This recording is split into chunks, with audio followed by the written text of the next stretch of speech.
वहीं प्रधानमंत्री नरेंद्र मोदी के नेतृत्व में केंद्र सरकार में 11 वर्षों का सफर तय कर लिया है। इस दौरान सरकार ने कई सारी उपलब्धियां हासिल की। रांची भाजपा प्रदेश कार्यालय में आयोजित संवाददाता सम्मेलन को संबोधित करते हुए पूर्व केंद्रीय मंत्री स्मृति ईरानी ने कहा कि प्रधानमंत्री नरेंद्र मोदी के नेतृत्व में सरकार ने बहुआयामी विकास की नई गाथा लिखी है। उन्होंने कहा कि महिला सशक्तिकरण, रक्षा के क्षेत्र में देश को आत्मनिर्भर, गरीब कल्याण, किसानों का उत्थान और आधारभूत संरचना के विकास समेत हर क्षेत्र में देश ने महत्वपूर्ण कदम उठाया है। संसद के नए भवन में महिलाओं आरक्षण बिल पास करके केंद्र सरकार ने बड़ी उपलब्धि हासिल की है। वहीं सेना में महिलाओं को स्थायी कमीशन, बेटियों को सुकन्या समृद्धि योजना से जोड़ना और कृषि के क्षेत्र में महिला कृषकों को ड्रोन दीदी की उपाधि देना साबित करता है कि देश में नारी सशक्तिकरण को बल मिला है।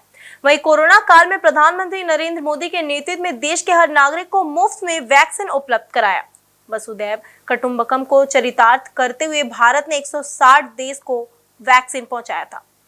पूर्व केंद्रीय मंत्री ने कहा कि केंद्रीय मंत्रिमंडल में अनुसूचित जाति, अनुसूचित जनजाति और पिछड़ा वर्ग को उचित प्रतिनिधित्व मिला है। देश में वैक्सीन बनते देखी तो सिर्फ 140 करोड़ हिंदुस्तानी तक नहीं पहुंचाया, 160 राष्ट्रों तक पहुंचाकर अपनी वैश्विक जिम्मेदारी वैक्सीन मैत्री के माध्यम से हमने पूर्ण की।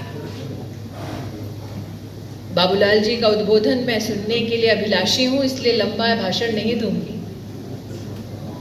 लेकिन जब मैं रविंद्र भैया को, बाबूलाल जी को और मैं हमारे जो अध्यक्ष हैं महानगर के वरुण जी को बोलना चाहूँगी, मुझे इतने वर्ष हो गए इन सीनियर्स के साथ काम करते करते, लेकिन हमने जैसे इनको काम करते देखा, झोला उठा के एक गांव से दूसरा गांव, एक शहर से दूसरा शहर, ऐसे तिनका तिनका जोड़ कर ये पार्टी बनी है।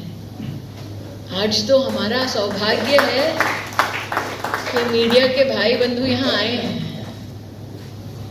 पहले तो सिर्फ झोला उठा के घूमते थे, कोई पत्रकार मिल जाए तो बड़ी बात है, कहीं कुछ छप जाए, कोई सीट जीत जाए तो बड़ी बात है। ऐसे दिन हमारे वरिष्ठतम नेतृत्व ने देखे हैं और उसी संघर्ष से संगठन की ये ताकत बनती है। और इसीलिए जब रविंद्र जी ने कहा कि ध्यान हमेशा केंद्रित रखो कि प्रदेश का, राष्ट्र का उत्थान कैसे हो, ये वो अनुभव बोलता है। क्योंकि और किसी पार्टी में आपसे कहा जाएगा अपने नेतृत्व को आगे कैसे बढ़ा सकते हैं उसकी चिंता करो, ये एकमात्र संगठन ऐसा है जो कहता है राष्ट्र आगे कैसे बढ़ेगा उसकी चिंता करो। दल से बड़ा देश, व्यक्ति से बड़ा देश। एक तरफ हमने 50 करोड़ लोगों का जनधन खाता खुलते देखा। कभी किसी ने जीवन में सोचा था कि वो गरीब जिसके चेहरे पर बैंक किवाड़ बंद कर देता था, उस गरीब के घर पर चल के बैंक का बाबू आएगा और उसका खाता खुलवाएगा? कभी सोचा था?